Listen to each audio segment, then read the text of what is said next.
하나님 말씀은 신약성경 사도행전 2장 38절 말씀입니다. 사도행전 2장 신약성경 189쪽에 있습니다. 사도행전 2장 38절 말씀 우리 함께 읽겠습니다. 같이 읽습니다. 베드로가 이르되 너희가 회개하여 각각 예수 그리스도의 이름으로 세례를 받고 죄사함을 받으라. 그리하면 성령의 선물을 받으리니. 아멘. 기도합니다.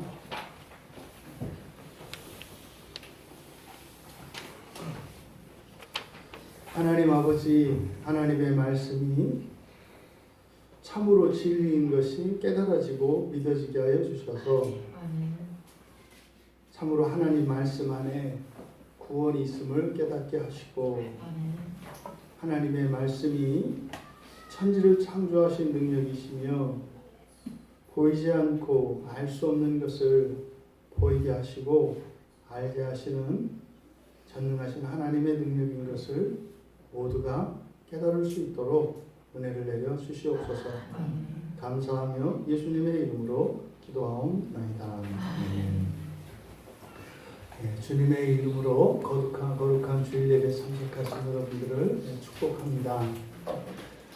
우리가 세례에 대해서 살펴보았고, 그리고 이제 보통 우리가 흔히 이야기하는 성령 세례라고 하는 것, 이것은 정확한 명칭은 아니지만 성령 세례라고 말하는 그 의미는 성경의 용어로는 정확하게 성령 충만을 입는 것이다.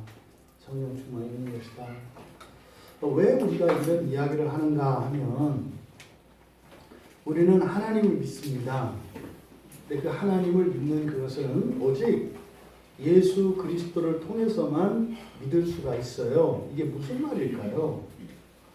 하나님을 믿는데 예수 그리스도를 통해서만 믿을 수 있다.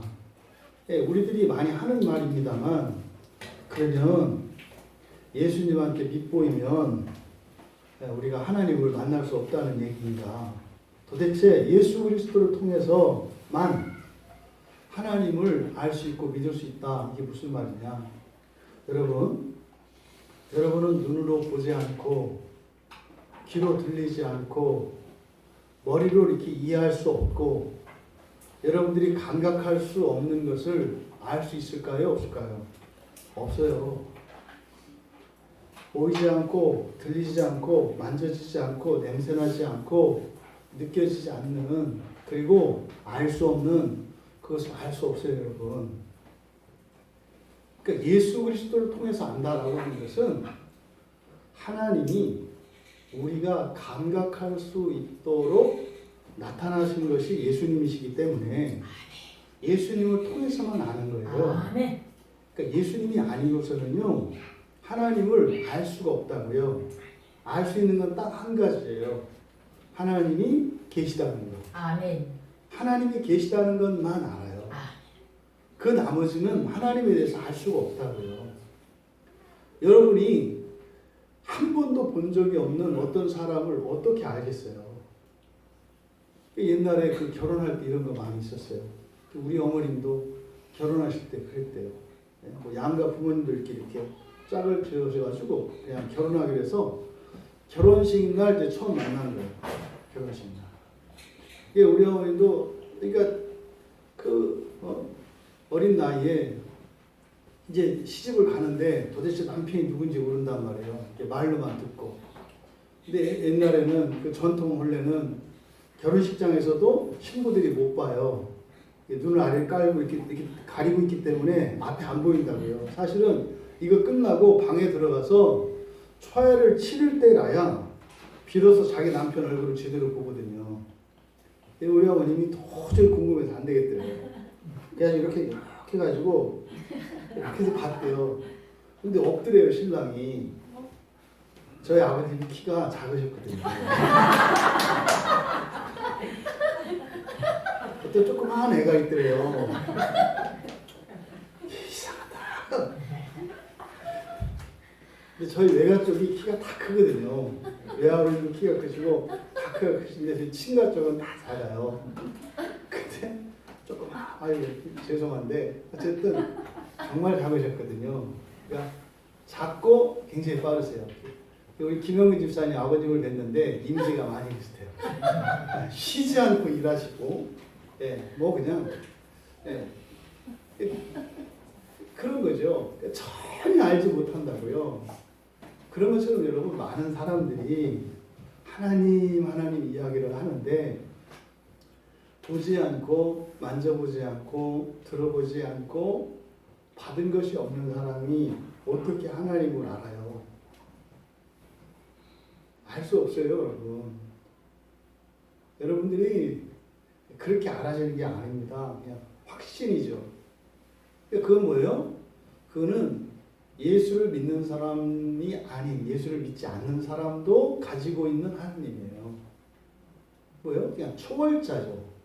초능력을 가진 사람을 뛰어넘는 어떤 분. 이거는 다 인정해요. 그것을 우리가 하나님을 믿는다고 이야기하지 않습니다. 우리가 하나님을 믿는다고 할 때는요, 경험된 하나님이에요. 그리고요, 확실히 보고 듣고 그리고 아는 하나님이에요. 막연한 하나님이 아니에요. 우리들이 이렇게 세례를 받는 것, 이 세례를 받는 것은 뭐라고요? 구원의 표라고 했습니다. 구원의 표라고 하는 것은 나도 너를 안다고 하는 거야. 세례를 받았다. 그러면요, 하나님도 참 하나님도 내가 너를 안다. 이거예요. 나 혼자 아무리 안다고 해봐야 예수님이 얘기하시거든요. 그날에 가서 내가 너를 모른다라고 하는 사람들이 있을 수 있다는 거예요. 그러니까 여러분 내 확신을 우리 신앙의 기준으로 삼으시면 안 돼요. 그러니까 내가 가지고 있는 자기 확신을 믿음과 혼동해서는 안 된다고요. 여러분이 믿으십니까?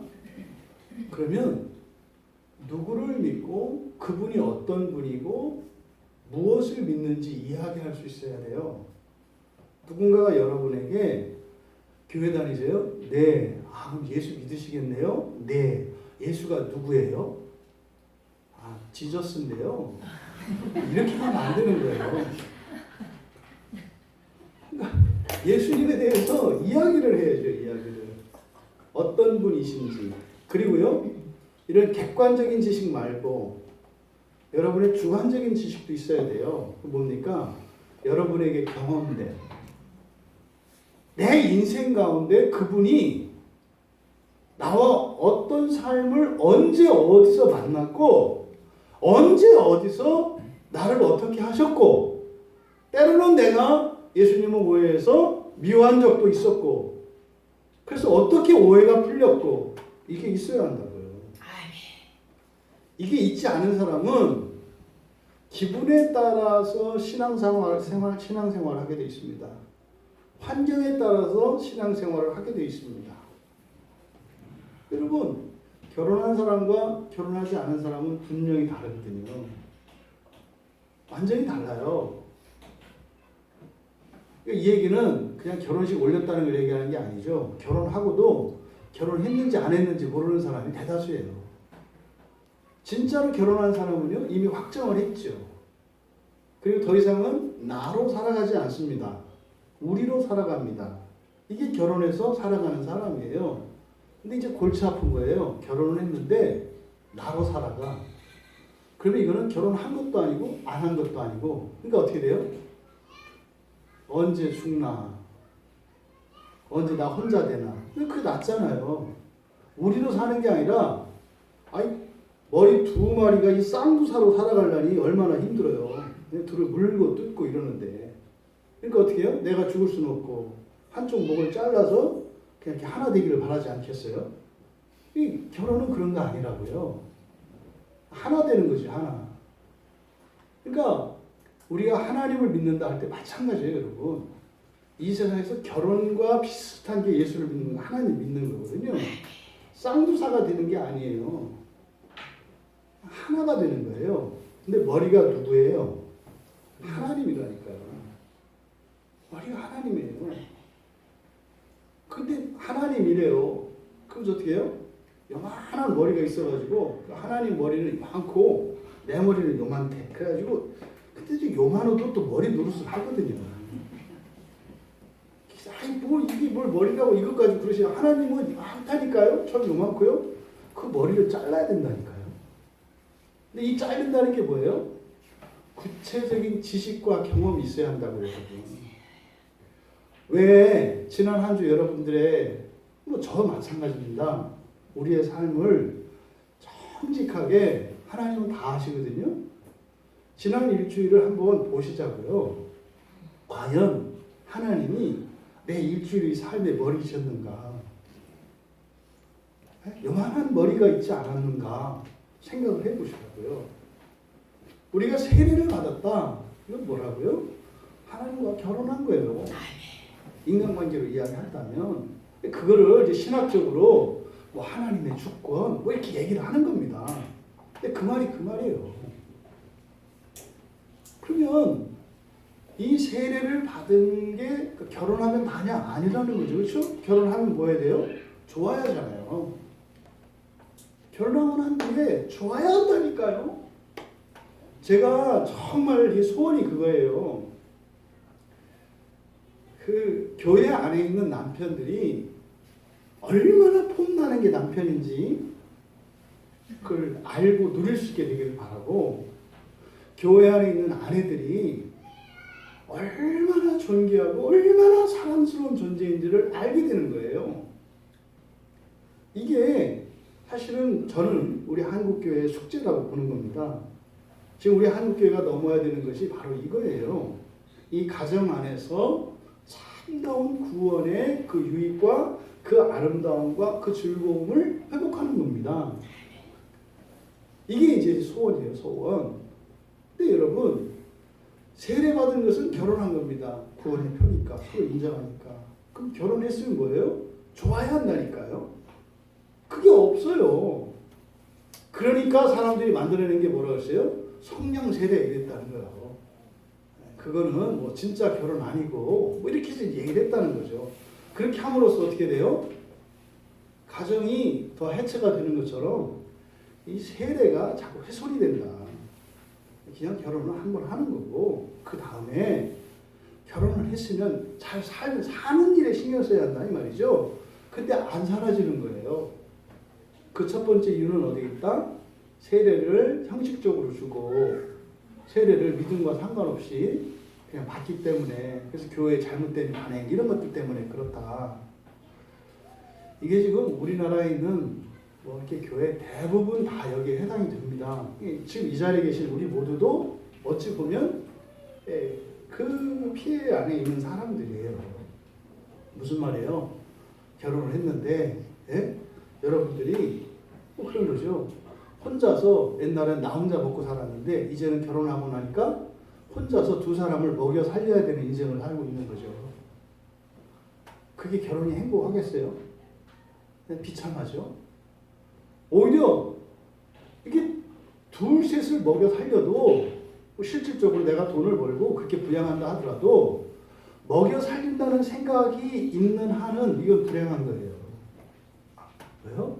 그거는 부수적인 것이 돼야 돼요. 왜요?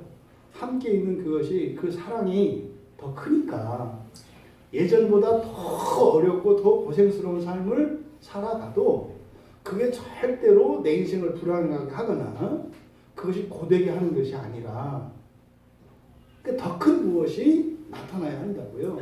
그럼 세례를 통해서도 그게 나타나야 하거든요. 근데 그게 안 나타나니까요. 관둘 수도 없고 안 관둘 수도 없고, 그러니까 자꾸 이것저것을 막 만들어낸다 이 말이죠. 어저께 제가 부산에 있는 어떤 큰 교회에 갔다 왔어요. 제가 이제 그냥 멀찌감치해서 뭐 이렇게 저렇게 이제 돌아서 뭐 기동량으로 알고 있었죠. 근데 이제 궁금한 게 있었어요. 그런데 왜 그 교회는 사람들이 이렇게 많이 몰릴까? 그러니까 제가 궁금했었어요. 근데 가서 보니까 알겠더라고요. 가서 보니까 여기는 사람이 올 수밖에 없겠다. 왜냐면요, 서비스가 너무 좋아요. 진짜요. 왜? 완전히 고객 만족이에요, 고객 만족. 그러니까 두 개의 완전히 서로 다른 공동체가 그 안에는 공존해요. 노른자와 흰자로 계란이 있는 것처럼.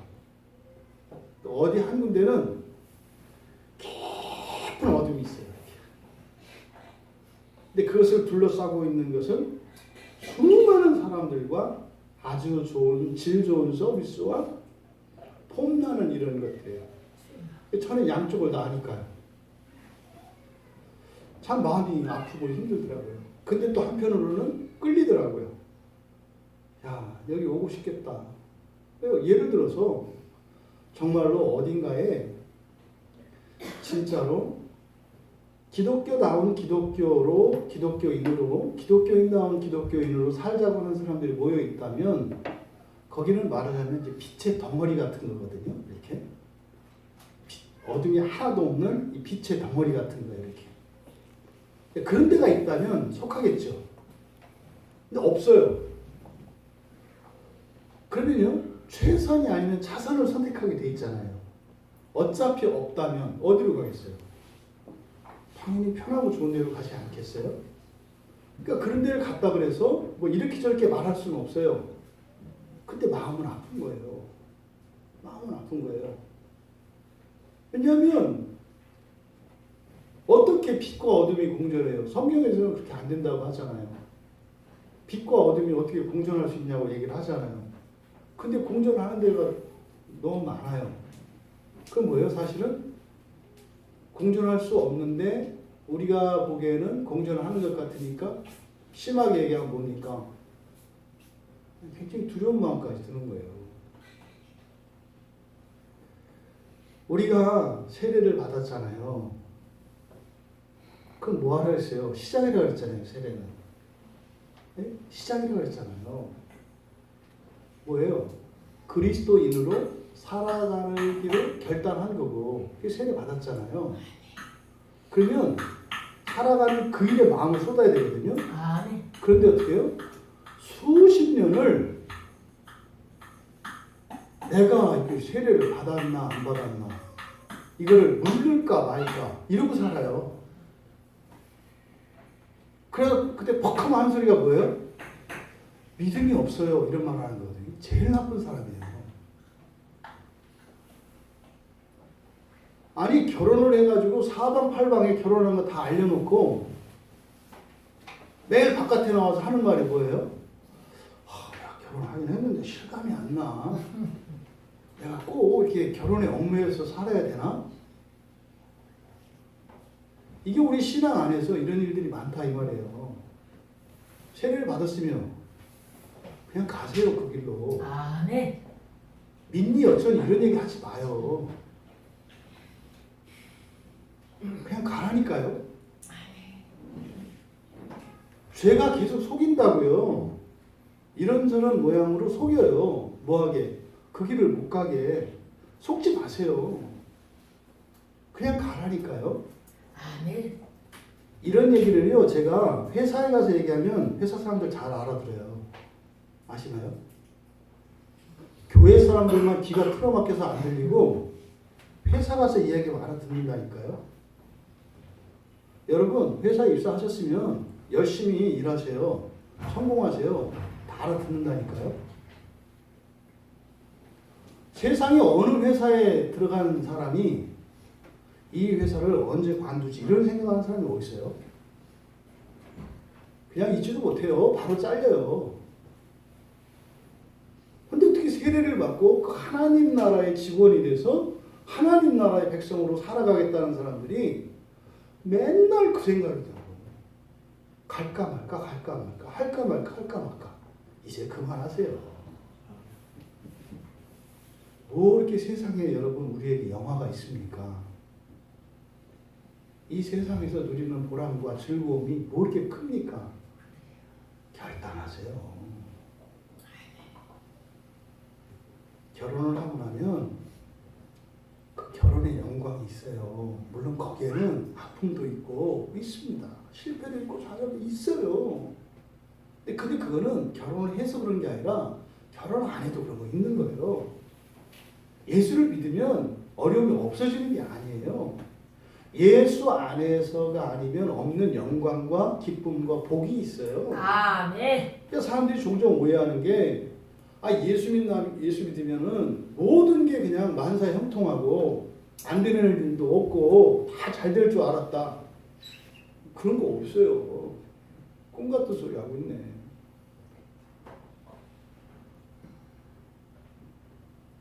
우리가 우리 인생을 어떻게 살아왔나 기억해 보십시오.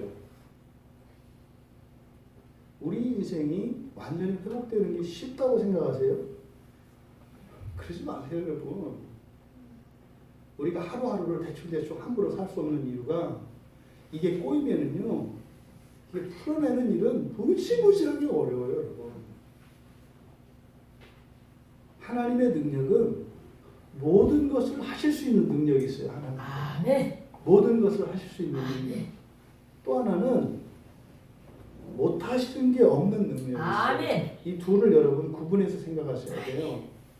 여러분들이 상황이 좋고 이럴 때는 하나님이 전능하시다. 이것이 믿음이 돼서 여러분을 끌고 가요. 근데 상황이 비비 꼬이고 말이죠. 어려운 환경들이 오고 말이죠. 걱정이 막 이제 진짜 이렇게 해일과 같이 쏟아지면 전능 이런 거 생각 안 나요. 그때는 생각해야 되는 게 뭐예요? 못 하실 게 없다. 못 하실 게 없다. 이걸 생각해야 돼요. 걱정이 확 들어올 때는 전능하시다. 이게 별 상관이 없다고요. 왜? 전능하면 이런 일이 나한테 안 일어날 거라고 생각을 하니까. 고난 가운데 있을 때는 하나님은 못 하실 게 없다.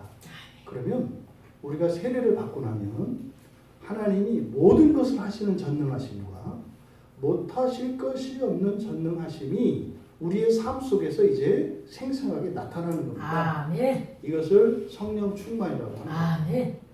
이게 이제 우리 성경 안에 어떻게 이제 기록이 되어 있는가? 그러면 지금 말씀드리고자 하는 것은 우리가 예수를 믿고 기독교인이 되어서 살아가는 구체적인 신앙과 삶의 지침에 대해서 그리고 그 과정에 대해서 얘기하는 겁니다. 그러니까 우리가 아직 가보지 않은 그러니까 길이 없는 광야에 길을 내는 일이에요. 뭐가요? 하나님의 말씀을 아는 게. 하나님의 말씀을 알면 한 걸음 이렇게 내딛을 수 있는 거거든요. 부디 우리가 이 성령의 선물을 받으라 라고 이 사도행전 2장 38절에 있는 이 베드로의 이 말씀이 의미하는 바 이게 뭐예요?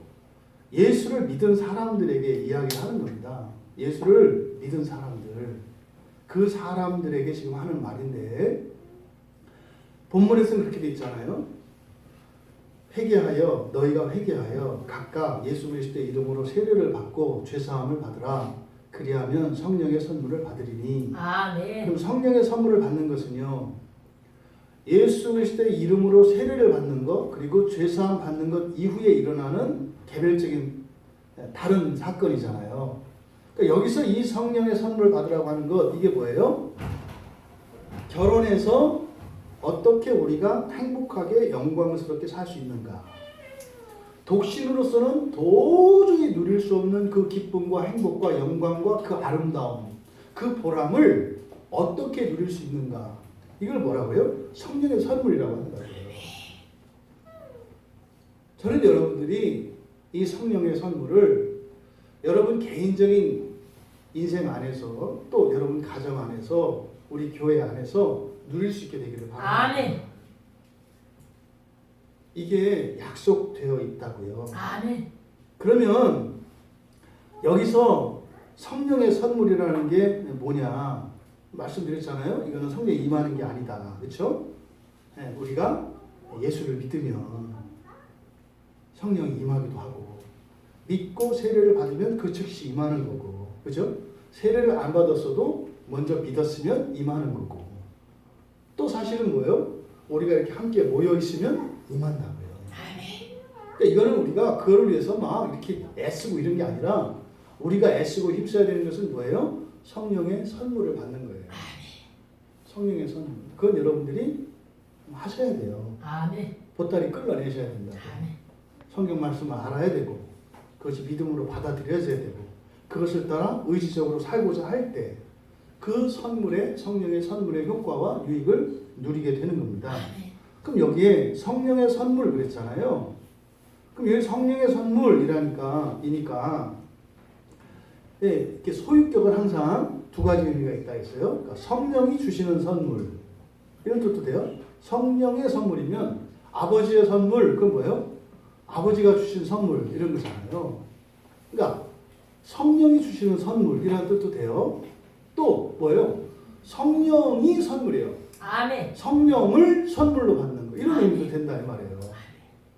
그러니까 여기서 이제 그동안 사람들이 성령 세례 이렇게 얘기하는 것은 뭐예요? 성령 받는 거 이렇게 얘기하잖아요. 그러니까 성령을 선물로 받는 거 이렇게 이해했단 말이죠. 그러면 지금 베드로 사도께서 여기서 말씀하시는 이 말은 예수 그리스도의 이름으로 세례를 받고 죄사함을 받으면 성령의 선물을 받을 것이다. 이거는 그냥 베드로 사도의 이야기가 아니에요. 이거는 예수님의 말씀이거든요. 아멘. 그러니까 이게 이제 살펴보았던 앞에 사도행전 1장에서 4절 5절에서 부활하신 이후에 예수님이 하신 말씀이 이제 4절 5절 우리가 살펴봤잖아요. 사도와 함께 모이사 사도행전 1장 4절 5절 그들에게 분부하여 이르시되 예루살렘을 떠나지 말고 내게서 들은 바 아버지께서 약속하신 것을 기다리라. 뭘 기다리라고요? 아버지께서 약속하신 것 이게 뭐예요? 이게 선물이거든요. 아버지께서 약속하신 것을 기다리라 하고 5절에서 말씀하십니다. 요한은 물로 세례를 베풀었으나 너희는 몇 날 못 되어 성령으로 세례를 받을 거다. 그러니까 하나님의 약속한 것 그리고 사도행전 1장 5절에서 이야기하는 성령으로 세례를 받는다라고 번역되어진 이 말은 바로 뭐예요? 선물을 이야기한다. 선물. 그러니까 성령을 따로 받는 게 아니라 성령을 이미 믿음으로 받았다고요. 그 이후에 성령께서 주시는 선물이 있다는 거예요. 그러니까 성령이 오신 목적이 뭐라는 거예요? 선물을 주시기 위한 거예요. 이게 이제 로마서에서 이제 쭉 펼쳐지거든요.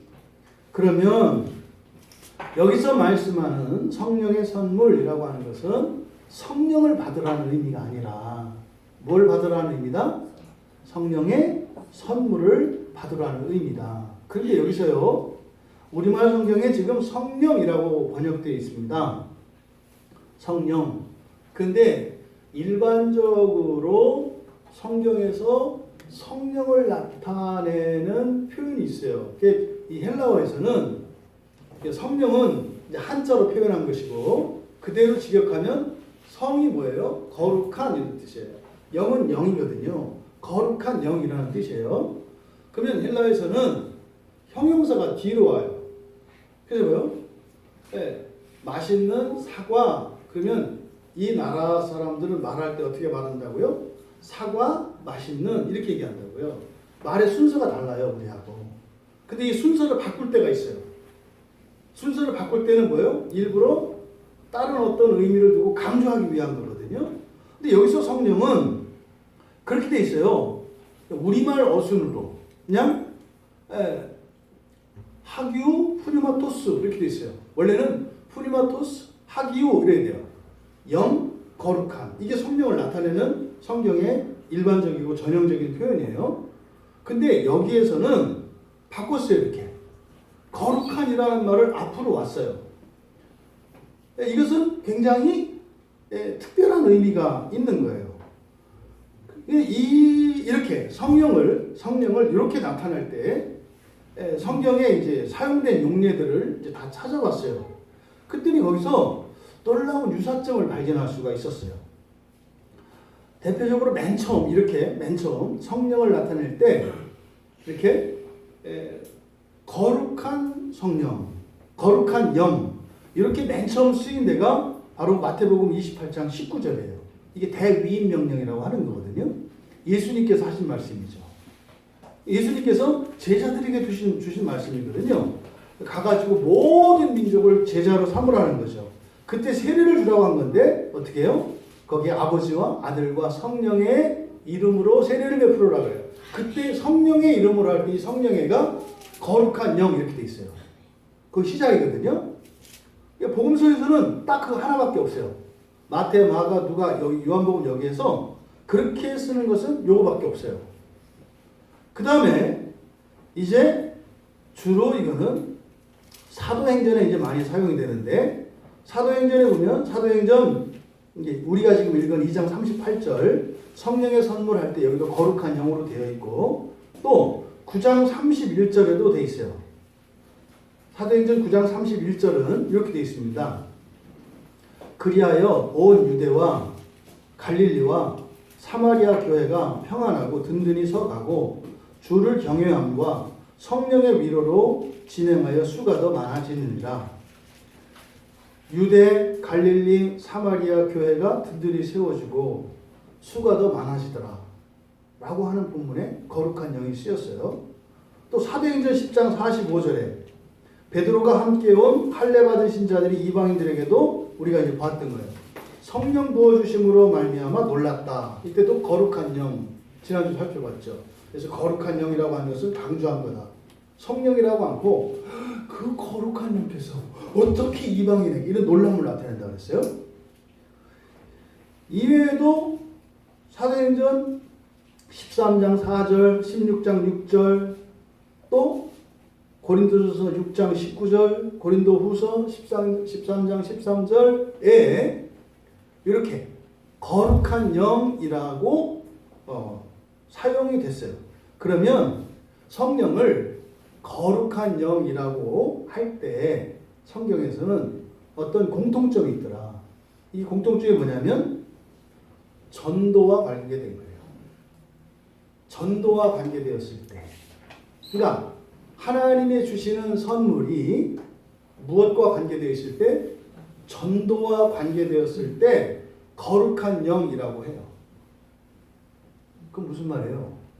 여러분들이 하나님 믿는 게 놀랍다고요.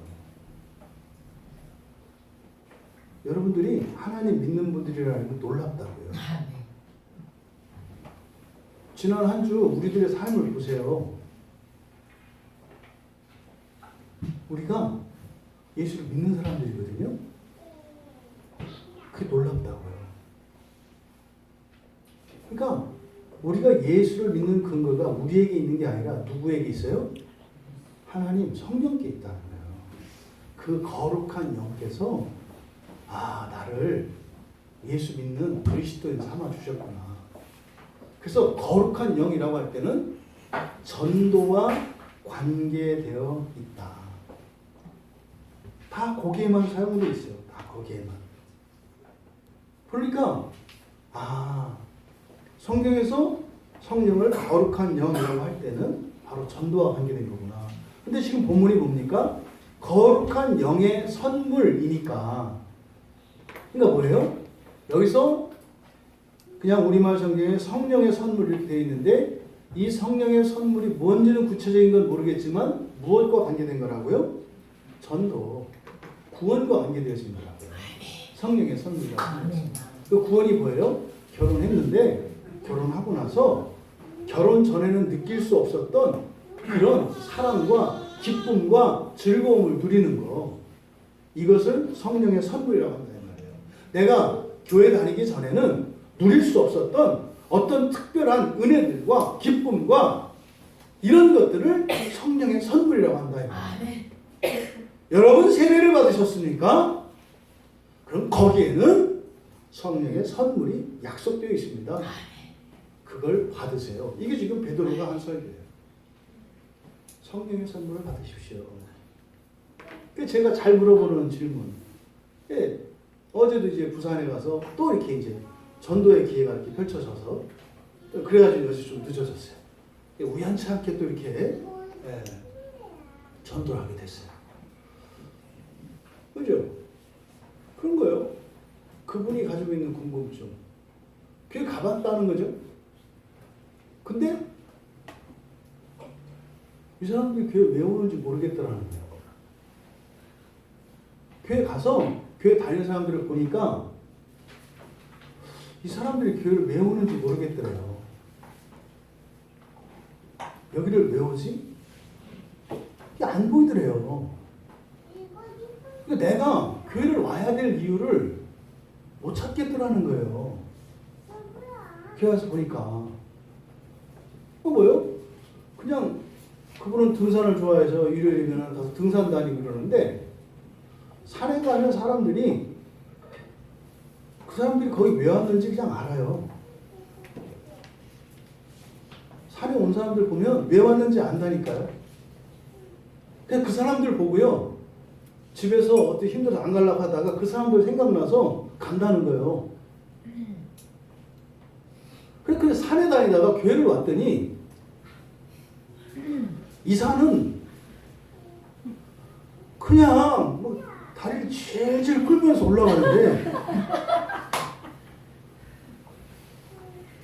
이 산이 왜 오나 싶더라 이거요. 그러니까 그동안 많은 산을 오르내렸는데 이 교회 산에는 그거 보니까 별로 높지도 않은데 만만해 보이는데 그냥 발치까지 해가면서 뭐 그러고 가더라는 거죠. 그래서요 이 산은 별거 아니다 이런 생각을 가졌다는 거예요. 이게 우리끼리 얘기지만 되게 슬프고 속상한 얘기 아닙니까? 지금 여기서 성령의 선물을 받아라 약속되어 있다는 거거든요.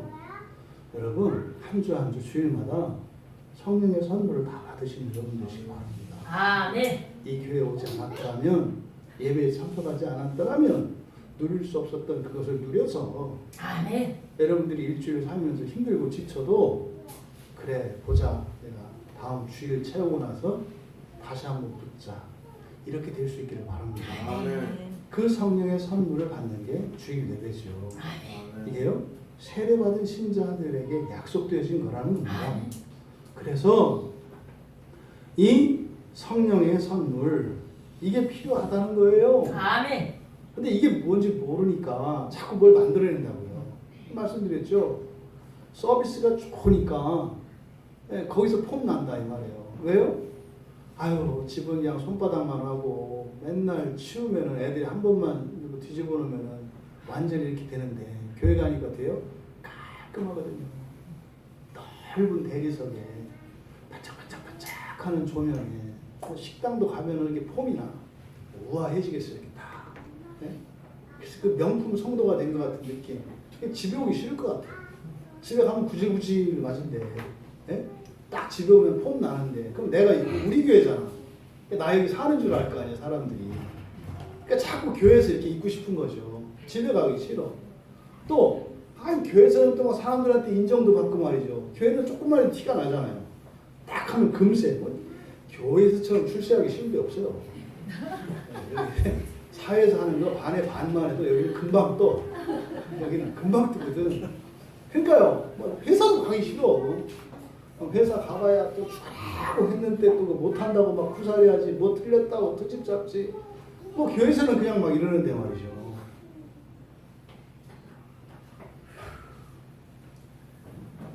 성령의 선물을 받으신 여러분 다 되시기 바랍니다. 아멘. 있어요 여러분. 아멘.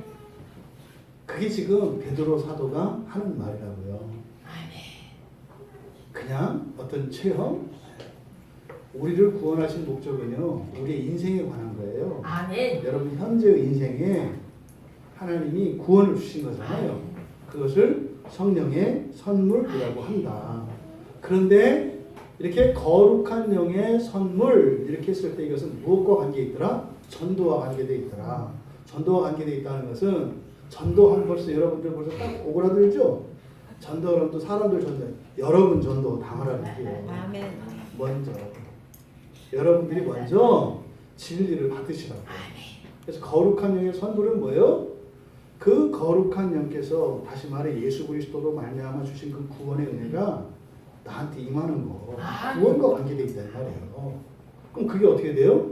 차고 넘쳐 흘러가게 돼 있다니까요. 이거를 이야기합니다. 교회 올 때요 신나야 돼요. 아멘. 그 없잖아요. 선물을 못 받고 계신 거예요. 여러분들이 그 경품 추천 가보셨나 몰라. 저희들 노예 때 경품 추천하는데 그 그 목사님 사모님들이잖아요. 되게 바짝바짝하거든요.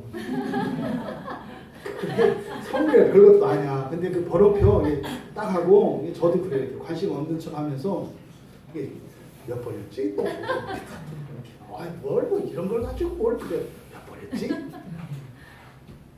이 작은 거 하나에도 우리는 그런 기대가 있잖아요. 그럼 주일에 여러분 하나님 대단한 분이세요. 대단한 분이시라니까요. 그것이 저같이 이렇게 아무것도 아닌 사람을 그냥 종으로 쓰셔서 저에게 나눠드리는 거잖아요. 아멘. 제게 아니라 하나님의 것을 나눠드리는 거예요. 아멘. 저를 보시면 안 돼요. 하나님이 주시는 그 성령의 선물이 있다고요. 그 구원의 선물. 그것을 매 주마다 여러분들이 정말 사모하고 그 유익을 누릴 수 있게 되기를 바랍니다. 아멘. 근데 여기서 우리가 놓치고 있었던 게 있어요.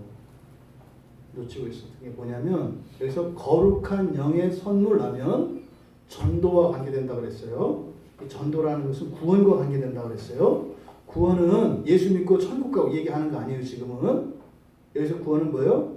여러분 인생 뜻대로 안 되는 인생, 여러분 마음에 꼭 차지 않는 인생, 그것을 바꾸어 놓는 아멘. 그걸 말하는 거예요. 아멘. 굉장히 중요한 얘기예요. 아멘. 제가 팔자 바뀌는 거 좋아하거든요. 이게 그리스도가 주시는 구원이거든요. 아멘. 팔자를 바꾸는. 아멘. 이게 지금 성령의 선물이라는 거거든요. 아멘. 여기서 우리가 그동안 놓치고 있었던 게 뭐냐면 구원, 이 전도의 내용, 이거는요 여러분들 다 그렇게 알고 계시죠. 성령 세례를 받아라. 성령을 받으려면 어떻게 해야 돼요? 보통 여러분들이 어떻게 알고 계세요? 기도를 많이 해요. 예, 왜 그래요? 왜 그래요? 왜 기도를 많이 해야 되죠? 그게 사도행전 1장 14절 15절에 보면 그렇게 나와 있어요. 사도행전 1장 14절 보세요. 같이 읽겠습니다. 여자들과 예수의 어머니 마리아와 예수의 아들들과 더불어 마음을 같이하여 오로지 기도에 힘쓰더라. 여기 이렇게 읽으면 안 돼요. 마음을 같이하여 오로지 기도에 힘쓰더라. 이렇게 읽어요. 오로지 기도에 힘쓰더라. 아멘. 여러분 기도를 열심히 하세요. 아멘. 오로지 기도에 이게 우리한테 딱 설득이 되죠. 공감이 되지 않아요? 맞아! 뭐 이러잖아요. 그러고 나서 없어지자. 에이 안 되네? 뭐 이렇게. 이게 지금 이거 아니고요. 기도하는 건 맞아요. 기도하는 건. 근데 이 주객이 전도되어 있어요. 지금 우리말 성경은 오로지 기도에 힘쓰더라. 그래서 어떻게 되어 있어요? 뭐가 초점이에요? 오로지 기도에 힘쓰는 거. 그죠? 어제 제 부산 갔다가 삼각산파 아버지와 어머니의 딸을 만났어요. 자세한 내용은 모르겠는데 그분이 가출했어요.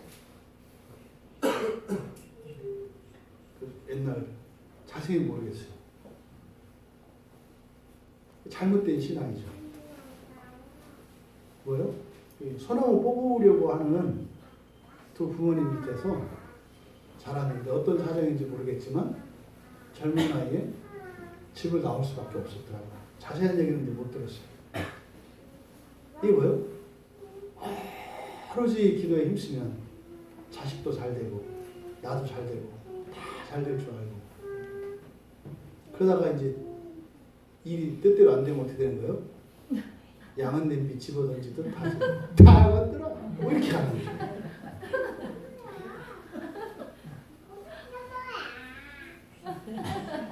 그게 아니라 성경이 이렇게 돼 있어요. 이게 1장 14절이 해석이 우리식으로 이렇게 이제 번역이 된 거예요. 우리식으로. 여기서 오로지 기도에 힘쓰더라 이렇게 했지만 성경의 원문의 뜻은요. 이게 그런 의미가 아니라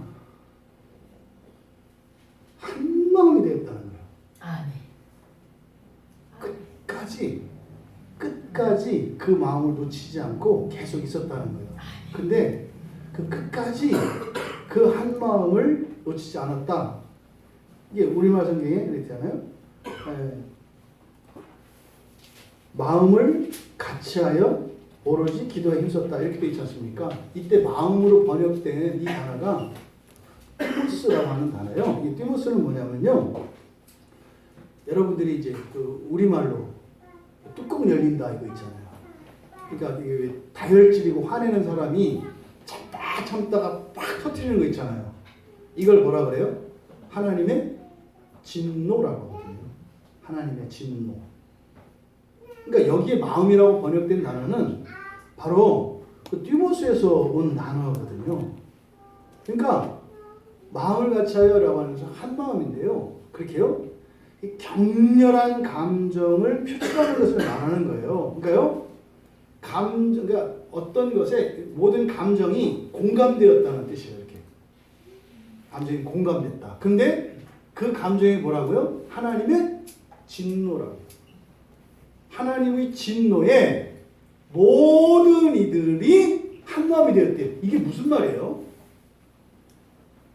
하나님의 진노에 대해서. 그렇죠.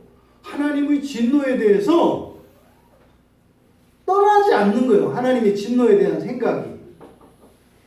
글쎄요. 15절 보니까 어떻게 있어요? 모인 수가 약 120명이 되더라.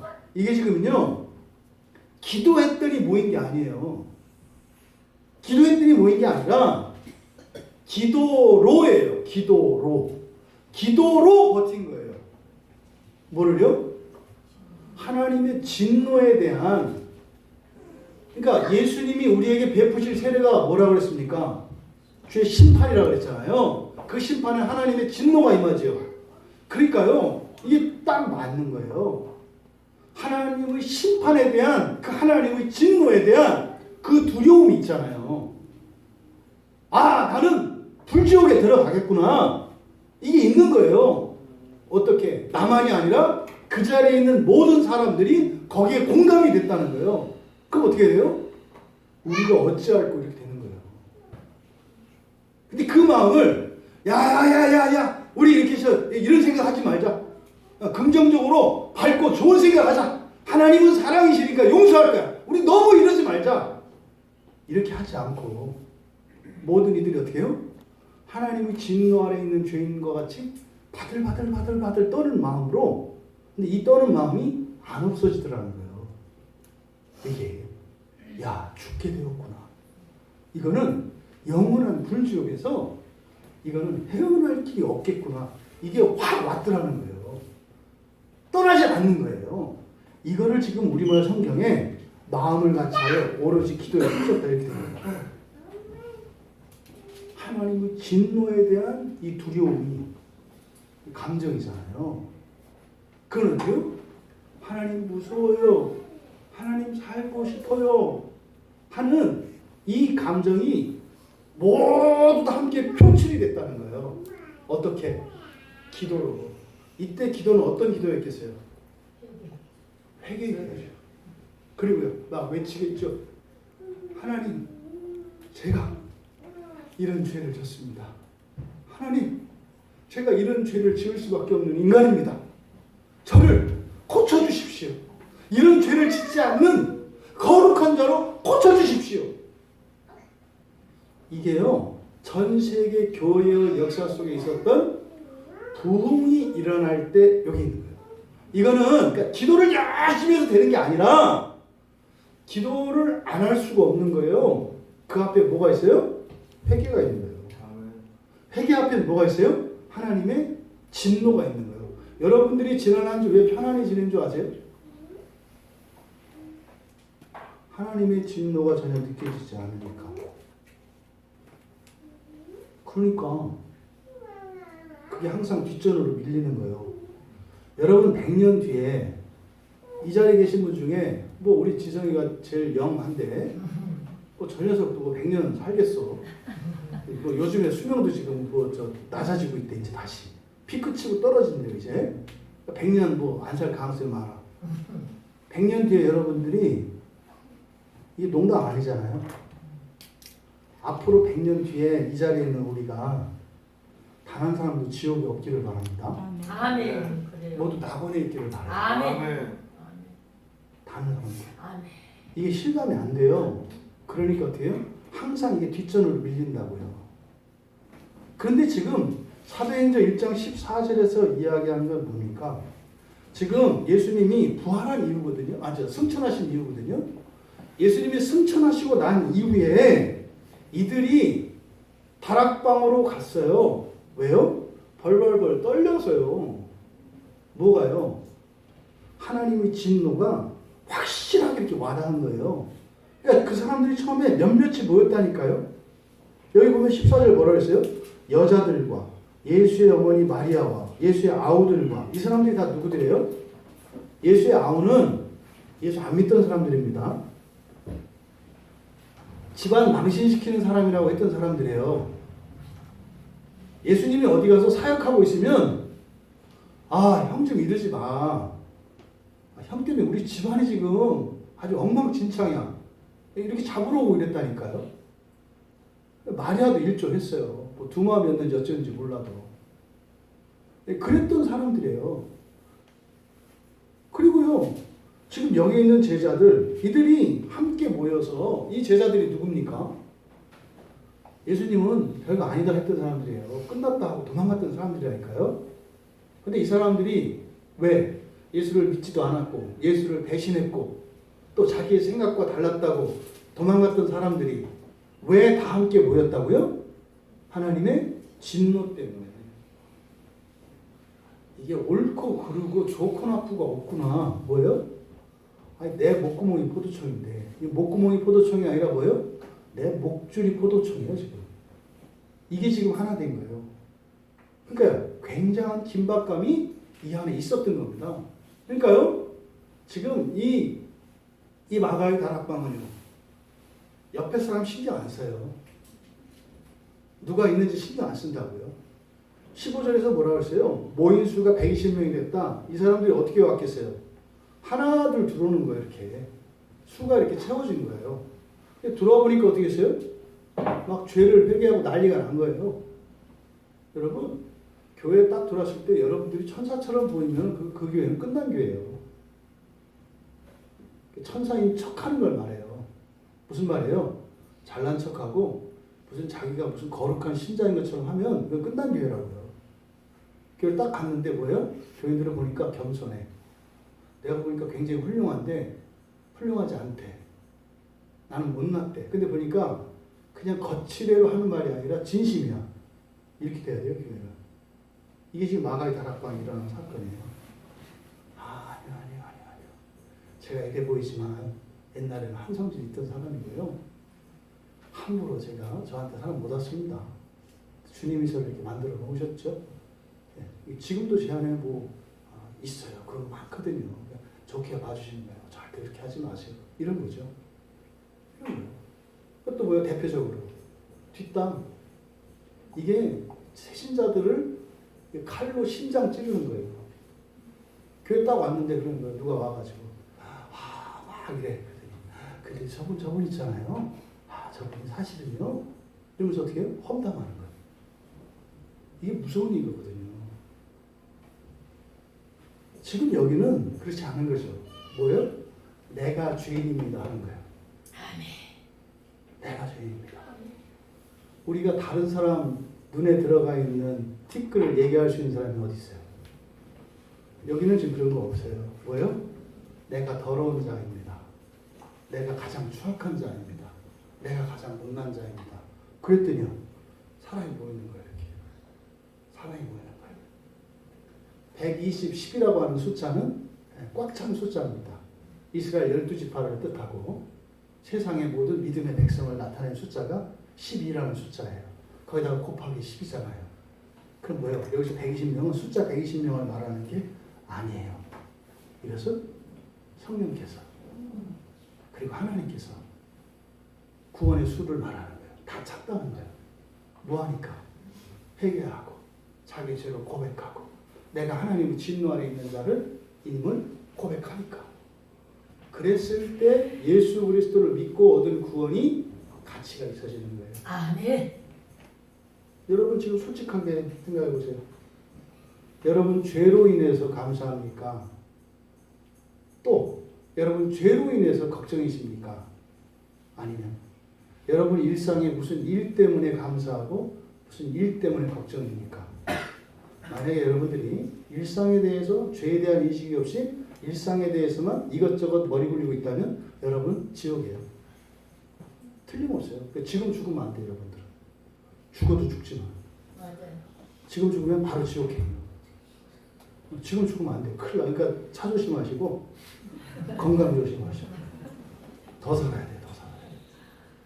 늘 우리 그리스도인들, 그러니까 정말로 첫째 부활에 참여하고 낙원에 들어갈 성도들의 공통적인 인식은 뭐였어요? 죄에 대한 인식이 있어요. 그 삶의 기쁨과 감사의 가장 기초가 뭐예요? 죄예요, 죄. 이게 흔들리지 않는 거예요. 이것이요. 그 사람의 인격에 있어서 겸손하게 합니다. 그리고 환경에 의해서 흔들리지 않는 꿋꿋한 사람이 되게 합니다. 견고한 사람이 돼요. 이게 있으면. 이게 없으면 뭐다? 얘기하세요. 이게 없으면 뭐다? 빨리 얘기 안 하세요. 이게 없으면 뭐다? 다 알면서 왜 안 해? 이게 없으면 뭐다? 할 수 없어요. 근데 지금 여기는 그 인식이 다 있었던 거예요. 그랬더니 어떤 일이 일어나요? 성도가 늘어나고, 그래서 이게 이제 그래서 이제 2장으로 나가면서 전도를 이렇게 나가는 거예요. 우리 교회가 전도하려면 이렇게 돼야 되는 거예요. 아멘. 내가 전도하려면 이렇게 돼야 되는 거예요. 뭐요? 하나님의 진노 아래 있는 자에 있다는 것을 잊지 않고, 지금도 하나님의 은혜로 내 본성이 완전히 거룩하게 회복되지 않으면 지옥에 갈 자라고 하는 인식을 가지고 있는 거예요. 그러니까요, 함부로 까불지 않겠죠. 언제나 사는 동안. 근데 그게 우리에게 불안이 되지는 않는다고 그랬어요. 왜요? 하나님의 약속이 있으니까. 약속이 사는 날 동안 우리를 완전히 거룩하게 하셔서 낙원으로 옮기실 거예요. 하지만 이것은 어떤 자기 확신의 문제가 아니다. 뭐예요? 삶의 태도의 문제예요. 이거를 혼돈하시면 안 돼요. 내 삶의 태도가 마음은 안 그런데 그렇게 해서도 안 돼. 또 난 마음은 생각은 있는데 그렇게 아니요. 일치해야 되는 거예요. 일치. 아멘. 지금 이때 여기서 이런 일이 일어난 겁니다. 그러니까요. 이렇게 되면은 기도하지 않을 수가 없는 거예요. 이때 기도는 뭐겠어요? 하나님한테 얘기하는 거죠. 하나님한테 청원하는 거예요. 하나님 나 이거 용서해 주세요. 나 이거 용서해 주세요. 이거 용서해 주세요. 넌 왜 자꾸 용서해 달라고 하니? 예수님이 이렇게 하라고 그랬어요. 알았어. 해주신단 말이에요. 이게 계속 있는 거죠. 그래서 기도로. 그 하나님의 진노에 모든 모인 사람들이 여기는 남녀노소 신분 이게 없어요. 그거에 하나님께 한 마음이 되어서 내려놓지 않고 끝까지 그걸 붙들고 있더라. 이게 지금 14절, 사도행전 1장 14절이에요. 그동안 이거를 어떻게 해요? 기도하라고. 이게 뭐예요? 공로잖아요. 기도 열심히 해서 안 되는 경우 많아요. 그게 목적이 아니라니까요. 이렇게 여기서처럼 진짜로 오로지 기도에 힘쓰는 거는 힘쓰라는 게 아니에요. 이렇게 되는 거예요. 하나님의 진노에 사로잡히니까 뭐 하더라? 이걸 버틸 수 있는 재간이 없어요. 기도밖에. 이걸 말하는 거예요. 그냥 우리가 의지적으로 하는 이게 아니라 기도하지 않으면 않을 수 없는 그것. 이게 뭐예요? 하나님의 진노 아래 있다고 하는 사실이에요. 그래서 예수님이 죽으신 거라니까요. 아멘. 아멘. 벗어날 자가 없어요. 그래서 예수님이 대신 죽으신 거라니까요. 아멘. 그러니까 비로소 예수님을 믿는다는 게 뭔지, 그리고 예수님이 오셔서 하신 것이 뭔지를 알겠는 거죠. 아멘. 여러분, 하나님의 은혜가 아니면 안 됩니다. 아멘. 안 돼요. 그래서 성령의 선물할 때 이것은 전도, 구원과 관계되어지는 것인데 그의 핵심은 뭐다? 하나님의 진노라는 거예요. 여러분들이 생각하는 이런 구원을 대조해 보시라고. 그게 하나님의 진노와 관련이 돼 있는가 없는가. 말은 하나님께 은혜를 구한대요. 그리고 기도해요. 근데 뭐요? 전혀 일상생활에서는 하나님에 대한 두려움이 없어. 이거 아니라니까요. 소용없어요, 여러분. 그런 기도는 산에 가면 하는 사람들 많아요. 절간에 가도 하는 사람 많고, 예? 여러분들이 무당들만큼 기도하겠어. 무당들은 이게 당장 현찰이라서 영발이 떨어지면 점괘가 안 나와. 그러니까 어떻게 해요? 목숨 걸고 한다. 잠자면 현판 내려야 되거든. 목숨 걸고 기도한다니까요, 그 사람들은. 네? 목사님들 여러분 기도하다 막 죽고 이런 거 잘 모르죠? 의외로 기도하시다 돌아가시고 잘못되고 이러신 분들이 적지 않아요, 여러분. 목숨 걸고 40일 금식 하다가 돌아가셔요. 우리나라 지금 굉장히 지금 핫한 목사님 아버님이 40일 금식 기도하다 돌아가셨어요.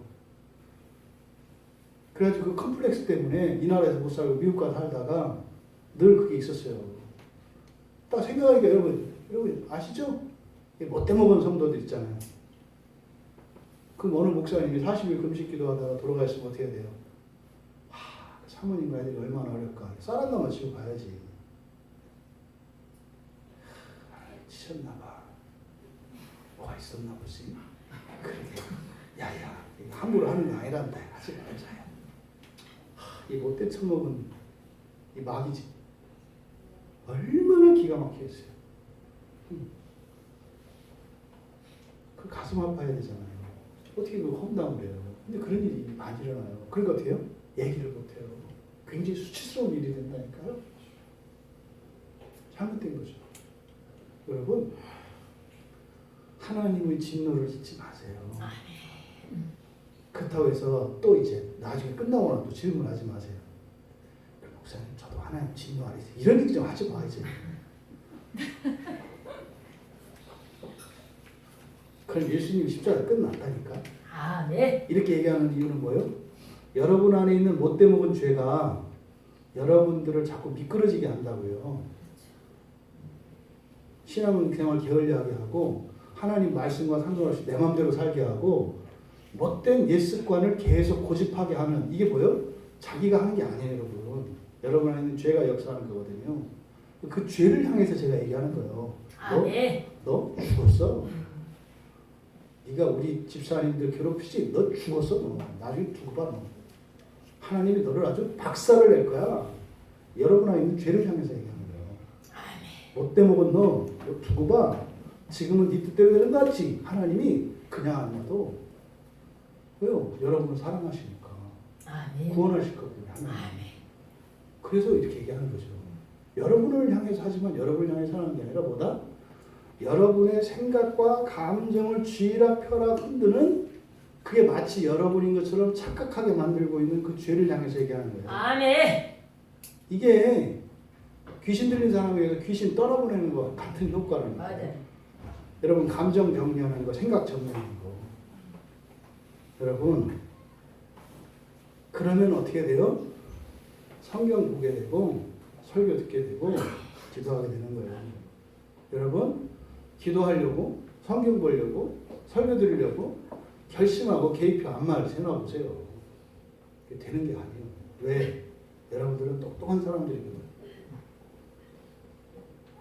남는 게 아니면 안 해요. 남아야 한다고. 남아야 하는 거야. 근데 그 남는 게 보다 하나님의 심판이다. 하나님의 심판. 근데 왜 우리가 안 한다? 예수 믿으면 지옥 안 간다고 생각하니까. 간다. 간다. 간다. 간다. 미뤄서 될 문제가 아니에요, 여러분. 그때 여기서 그래서 하나님 살려주세요 이렇게 얘기하는 거예요. 그랬을 때 이제 2장 38절에서 성령의 선물을 받아라. 그러면요, 이 성령의 선물이라고 하는 것은 우리 회개와 관계도 있어요. 이 회개는 뭡니까? 단순한 죄에 대한 뉘우침이 아니라 선물과 관계되어 있다. 선물과. 그럼 성경에서 성령의 선물, 그러니까 뭐 알겠는데 또 모르겠잖아요. 성령의 선물이 뭐예요? 그럼 뭐 제각각 이제 경험한 대로 얘기할 수 있잖아요. 우리는 그렇게 신앙생활하면 안 되잖아요. 아니 한 성경을 보는데 왜 제각각 해요? 똑같아야지. 성경은 하나인데. 그래서 모든 것을 어떻게 해요? 성경을 기준으로 세우자는 거죠. 아멘. 그럼 여기서요, 성령의 선물이라고 되어 있는데 이 성령의 선물이라는 말이 성경에 딱 한 번만 쓰여요. 다른 데 안 쓰여요. 이게 그냥 여기서만 딱 하나 나와요. 거룩한 영의 선물, 딱 여기서 하나만 나와. 알 수가 없다고요. 그러면 하나님이 알 수 없이 해놨을까요? 알 수 있게 해놨을까요? 알 수 있게 해놓으셨겠죠. 근데 그건 어떻게 돼요? 우리가 찾아야 돼요. 찾으면서 어떻게 돼요? 우리가 머리가 좋아지는 거예요. 관찰력도 늘어나고, 그리고 어떻게 해요? 그렇게 하다가 하나님 집도 구경하고 뭐 이렇게 하는 거예요. 그래서 하나님을 알게 되는 거예요. 네? 뭐 이렇게 인색해서 감춰놓은 게 아니에요. 일부러 이렇게 다리를 만들어 놓으신다고. 찾아가도록. 그러면 우리는 반드시 세례 이후에는 뭘 받아야 돼요? 성령의 선물을 받아야 한다. 거룩한 영의 선물을 받아야 돼. 그래서 여러분들이 지금까지 교회를 다니면서 예수를 믿었으면서 여러분들이 그것에 모든 것을 다 걸만한 마음이 안 생긴 거예요. 뭐 때문에? 그 선물이 뭔지 모르니까. 목숨을 내놓고라도 그 선물을 바라보는 거죠. 여러분의 모든 것을 다 걸어서라도 기꺼이 바꾸겠다고 하는 이것이 지금 교회에 수천 년 동안 몸담고 있는 그리스도인의 현실이에요. 저는 이거를 가을에 산에 오르다가 그물에 걸린 뱀이라고 얘기해요. 이제 안 본 사람들은 이제 실감을 못할 거예요. 그 뱀을 잡는 사람은 땅꾼이라고 하는데, 땅꾼이 뱀을 잡는 방법은 가을에 산 정상의 끝에 가서 그물을 쫙 산을 한 바퀴 돌아놓기. 겨울이 아니라 뱀은 겨울잠을 자기 위해서 산 높은 데로 올라가요. 왜? 거기가 해가 잘 드니까. 해 드는 시간이 기니까. 그래서 해가 잘 드는 나무 밑에다가 굴을 파고 들어가서 거기서 겨울잠을 자요. 그 밑에다가 그물을 쳐놓으면 뱀은 그냥 위로 올라가야 되는데 또 그물은 못 가. 그물을 굉장히 무서워해요, 뱀이. 허물이 벗길까 봐. 그래서 거기 보면 뱀들이 이렇게 또아리 들고 이렇게 모여 있어요, 이렇게. 그럼 이제 땅꾼들이 가을에 가서 이제 자루 들고 가서 이렇게 집어 넣는 거예요. 그럼 이제 그 산에는 뱀의 씨가 말라. 이게 교회 안에서 일어나고 있는데요. 세례를 받고 나서 성령의 선물을 못 받아. 이게 뭐예요? 그물 앞에 서 있는 그물 앞에 다 몰려 있는 뱀들. 이게 뭐예요? 교회의 모습이에요. 그렇다고 목사가 땅굴은 아니고. 있기도 한 것 같아. 그러니까 전 땅굴은 아니에요. 성령의 선물을 받으셔야 돼요. 이게 뭐예요? 이게 지금 교회 2000년 동안 진도 나가지 못하고 있는 부분이에요. 이 부분이. 이 부분이. 예수를 믿고, 예? 세례를 받고, 예배를 드려. 근데 그 다음 뭐예요? 이야! 내가 주를 위해서라면 자존심, 성질, 뭐 다 버리고 나는 이것을 하겠다. 이렇게 확정하게 하는 거예요. 이게 성령의 선물이에요. 아멘. 아멘. 베드로는 자기 고백이에요. 나 옛날에 눈치 보고 예수님한테 대들기도 하고 도망도 갔었어. 예수님 저주도 하고 말이지. 살려고. 알잖아. 나 어떤 놈인지. 그런데 이제는 나 목숨 건다. 아멘. 뭐 때문에? 성령의 선물을 받으니까. 이게 있더라. 이게 있더라. 나에게 이런 기적을 일으키는 권능이 있고 귀신을 쫓아내는 권세가 이게 아니라 바로 뭐요? 구원의 선물. 예수 그리스도를 믿었을 때 오늘 이 구원의 효과가 주는 이 현재의 날마다의 삶 속에서 생생한 이런 은혜의 체험과 이게 있더라. 모든 걸 걸만한 뭐가 있더라. 성령의 선물을 받아라. 아멘. 그리고 나서 여기서 이제 베드로가 성령의 선물이라고 이야기했잖아요. 그럼 이게 같을 게 뭔가? 성령은 하나님이시잖아요. 그러면 성경에서 선물, 그러니까 하나님의 선물을 찾아보면 되겠죠. 성경에 있는 하나님의 선물을 다 찾아보는 거예요, 이제. 앞부터. 그러니까 이게 컴퓨터가 없으면 어떻게 찾아요, 이거를? 아니, 다 외워도 막 이렇게 해야 되는데, 저는 옛날에 태어났으면 절대로 목사가 안 됐어요. 저는 컴퓨터가 나온 이후에 이제 될 수도 목사가 될 수 있는 하나였어요. 그 이제 하나님의 선물을 쫙 찾아보면 이제 성경에 다 나온다. 구약에 많이 안 나와요. 전도서에 2번 나와요. 전도서 3장 13절에 보면 이렇게 있어요. 사람마다 먹고 마시는 것과 수고함으로 낙을 누리는 그것이 하나님의 선물인 줄도 또한 알았다. 이게 뭐예요? 먹고 마시고 낙을 누리는 것. 파고 오시죠? 이게 하나님의 선물이라는 거야. 또 전도서 5장 19절에 어떤 사람에게든지 하나님이 재물과 부요를 그에게 주사 능히 누리게 하시며 제 몫을 받아 수고함으로 즐거워하게 하신 것은 하나님의 선물이다. 콩 심은 데 콩나고 팥 심은 데 팥나는 게 하나님의 선물이다. 그러니까요. 예수를 안 믿어도 누구든지예요. 어떤 사람에게든지예요. 이건 뭐예요? 여러분들이 정직하게 성실하게 열심히 일하면 대체적으로 그 값을 누려요. 보람을 누리게 돼 있다고요. 잘 사는 사람들 열심히 사는 사람들이에요. 열심히 사는 사람들이에요. 부자인 사람들 돈 많이 안 쓴 사람들이에요. 먹고 싶은 거 다 먹고 하고 싶은 거 다 하고 부자 된 사람은 아무도 없어요, 이 세상에. 물론 이제 부모로부터 물려받은 재산 물려받은 이런 사람들이 있죠. 예외적인 거죠. 그런 사람들은 여러분 굉장히 희박해요. 별로 없어요. 예외적인 경우예요. 예외적인. 일반적으로는 뭐예요? 열심히 사는 사람들이에요. 근데 그게 다 뭐다? 하나님의 선물이다. 이렇게 얘기를 하는 거예요. 이 선물, 이 도래하는 뭐라고 그랬습니까? 값없이 받은 거라고 했어요. 그러니까요. 열심히 일해서 어떤 소득을 얻었을 때 그것을 내가 열심히 일한 대가로 생각하지 마라. 여러분들이 회사에서 열심히 일을 해서 내가 일한 노동의 대가를 받았다고 생각하지 마라. 그럼 인생이 꼬이는 거예요. 그 다음부터는 어떻게 돼요? 내 권리를 내가 찾아야 돼. 인생 피곤해지죠. 하나님의 선물을 받고 살아가는 사람이 아니라 자기가 자기 인생을 책임지고 이런 권리와 정의를 실현하면서 살고자 할 때 이제 인생은 이제 가시밭길로 가게 됩니다. 그러니까 구약에서는 다 먹고 마시는 거예요. 그게 뭐예요? 현세적인 복을 구약에서는 하나님의 복이라고 해요. 그러니까 현세적인 복이 하나님의 선물이 아닌 건 아니죠. 그러니까 하나님 선물 안에는 현세적인 복이 있어요. 여러분, 현세적인 물질의 복을 다 받길 바랍니다. 건강의 복도 받으시기 바라고 장수의 복도 받으시기 바라고 존귀와 영광도 받으시기를 바랍니다. 이건 반토막이에요. 딱 2번 나온다니까요. 구약 성경에 하나님의 선물로 받는 딱 2번 나와요. 이 현세에 대한 거. 그 다음에 이제 신약에서 하나님의 선물이 나와요. 요한복음 4장 10절 그 유명한 수가성 여인이에요. 사마리아 수가성 여인에게 하는 말씀이에요. 네가 지금 그 예수님이 그 여인에게 물 달라고 그러잖아요. 근데 그때 그 여인에게 예수님께서 하시는 말씀이에요. 네가 2가지를 안다면 네가 나한테 오히려 달라고 할 걸 이렇게 말씀을 하세요. 2가지. 2가지가 뭐냐면 첫째, 하나님의 선물이 뭔지 네가 알면 하나님의 선물이 뭔지 네가 안다면 나한테 그걸 좀 주세요라고 할 거다.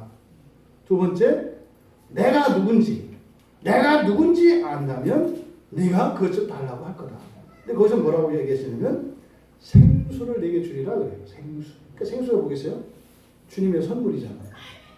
그러니까 하나님의 선물이 예수님께서는 생수라 그래요. 생수는 뭡니까? 생명의 물이에요. 생명수. 이때 생명은 뭐다? 영원한 생명을 말하는 거죠.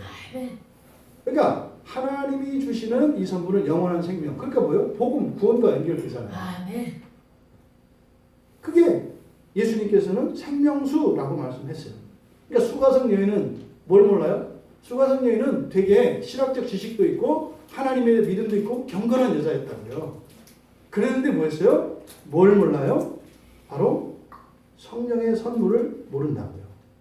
하나님의 선물이 뭔지 몰라요. 이게 뭐예요? 열심히 신앙생활 하는 사람이에요. 어떻게? 애써서 하는 사람이에요. 마음속으로 뭐가 있어요? 에휴, 이놈 인간들 어떻게 내가 이렇게 수고하는 걸 몰라주냐. 또 말은 또 어떻게 해요? 저는 그런 거 원치 않아요. 저는 왜? 어차피 못 받을 거라는 걸 확정을 하고 저는 뭐 여기서 그냥 배구이 정분하는 게 좋아요. 가증한 거. 세상에 칭찬받는 거 싫어하는 사람이 있어요. 여러분 중에 있으세요? 거짓말이에요. 여러분들이 혹시 그런 생각이 있다면 나는 칭찬받지 않을 거야, 받을 수 없을 거야 라는 생각을 미리 가짐으로써 거절당하거나 실망하지 않도록 그것으로 인해서 내가 아프지 않도록 미리 바리케이트를 치는 거죠. 난 그런 걸 바라지 않아 라고. 기대했다가 몇 번 안 돼봤거든. 그때 실망감이 엄청 크거든. 그러니까 뭐요? 나는 그런 거 원하지 않아 이렇게 하는. 근데 속으로는 또아리 틀고 있죠. 그게 어떻게 해요? 역사한다고요. 왜 나를 몰라주지? 이게 똑같아요. 저는 안 그런가? 설교하는 저나 들으시는 여러분이나 하나님 말씀 앞에서 똑같은 청중이에요. 저도 아멘. 저도 약간 컴플렉스가 있다니까요. 큰 교회 목사님들 보면 싫어. 나는 큰 교회 안 원해. 속으로는 그 큰 교회가 광해교회가 되면 안 돼? 아니 뭐 하나님 원하시면 뭐 하시는데 굳이 이게 뭐예요? 여기는 이렇게 안 될까? 뭐 이제 이런 생각하는 괜히 했다 헛된 기대 가질까 봐. 저도 마찬가지예요. 뭐 안 달라요. 근데 어떡하자? 그냥 주님 앞에 칭찬받고 싶다고 얘기하고 정직하게. 근데 중요한 것은 뭐예요? 그런 현세적인 이런 것이 아니라 영원한 것. 아멘. 그래서 우리가 이렇게 누구한테 인정을 받고 어떤 보람을 느끼고 하는 거에서 우리는 뭘 찾아야 돼요? 영원한 나라의 그 영원한 삶을 거기서 봐야 되는 거죠. 아멘. 그거를 위한 성공의 출세, 부자 이런 게 되는 거지. 아멘. 그러니까 이것을 위해서 얘기하는 거지. 아멘. 이것이 없고서는 의미가 없다. 수가성경이 그런 여행이었어요. 나는 그냥 이렇게 사람들 안 볼 때 그냥 몰래 숨어서 다니고 물 뜨고 이렇게 하지만 저는 주님만으로 만족해요. 이런 거예요. 왜? 수가성경에는 되게 불쌍한 여자가 있잖아요. 인생이 기구한 여자가 있잖아요. 남편을 5번, 6번이나 바꿔야 된다는 건 뭐예요? 뭔지 모르겠지만 버림받았고 죽고 이런 일이 있었던 거예요. 그러다 보니까 어떻게 돼요? 자신의 존경과 명예나 이런 건 아니지. 아예 나는 상관이 없다. 이런 거죠. 그러다 보니까 어떻게 돼요? 종교적인 인간이 된 거예요. 가끔 교회 보면 그런 사람도 있어요. 이렇게. 씨알도 안 먹혀. 맨날 말끝마다 하나님 하나님 그래. 사람이 없어 그 사람에게는. 하나님의 영광의 빛만 나오고 그 사람에게는 체온이 없어. 이게 잘못된 경직된 신앙인들의 모습이죠.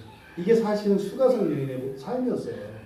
그러니까요, 굉장히 외로운 삶을 살았죠. 그리고서는요, 하나님만 생각한다고 살았죠. 왜? 사람들이 따돌리니까. 사람 안 만나잖아요. 그리고 나서 저는 주님만 있으면 돼요. 뭘 주님만 있어. 그렇게 살 수 없어요, 사람이. 근데 그 여자가 몰랐던 게 뭐다?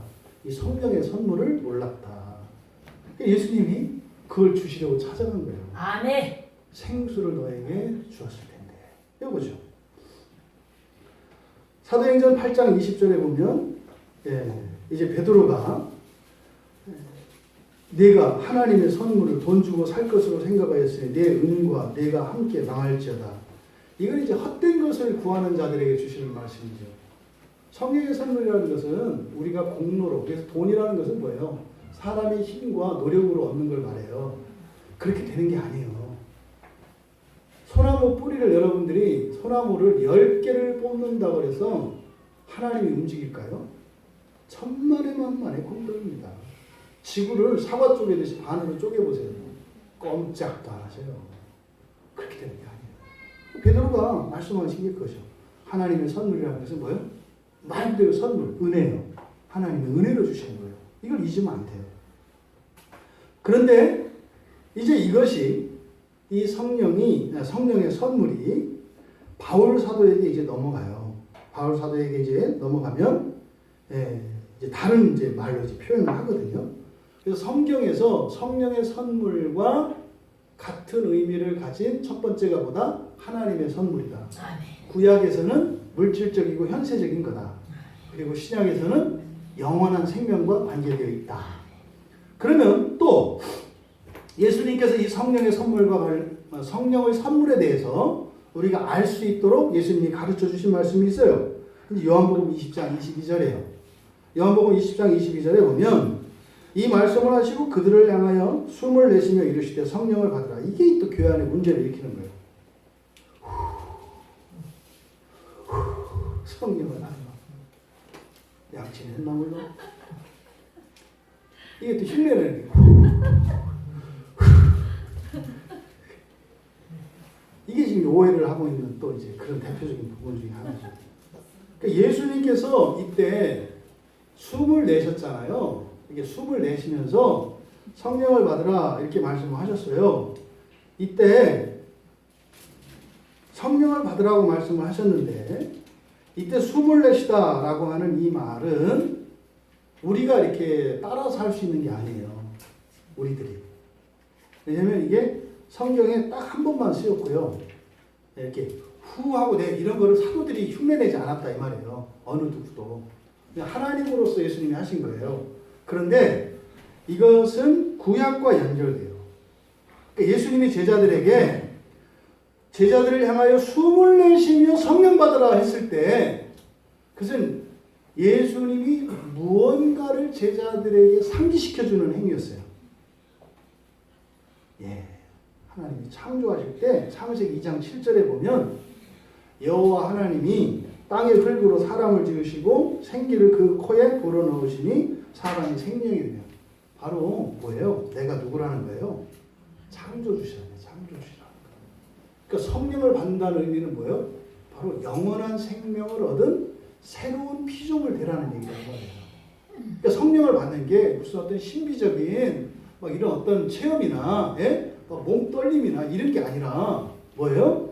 새로운 피조물, 새 사람. 이거 우리가 신인이라고 한다 그랬잖아요. 그러니까 다른 완전히 본성이 다른 사람이 되라는 얘기를 예수님께서 뭐라고 하신 거예요? 성령을 받으라고 했거든요. 아멘. 이 성령, 그러니까 생명, 영원한 생명을 받고 새 사람이 되라 이 말이에요. 아멘. 여러분 지금도 교회 다니면서 옛사람으로서 성공하기 위해서 옛사람으로서 더 잘 살기 위해서 교회 다니는 사람들이 너무 많아요. 그 사람들을 향해서 예수님께서 숨을 내쉬면서 뭐라고 하시는 거예요? 성령을 받으라. 야, 죽을 인생에 목매고 살지 말고 불멸하는 인생으로 바꿔 타라. 이게 예수님이 성령을 받으라는 말이에요. 그게 뭐예요? 쉽게 얘기하면 그리스도인 되라는 거예요. 아멘.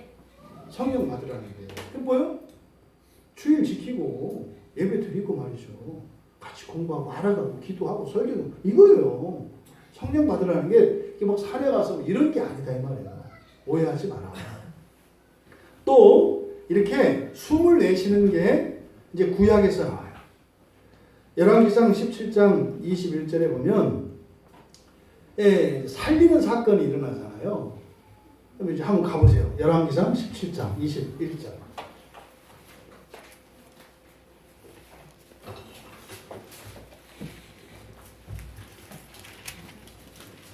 열왕기상 17장에 가보면 이런 일들이 이제 죽었던 사람들을 살리는 것.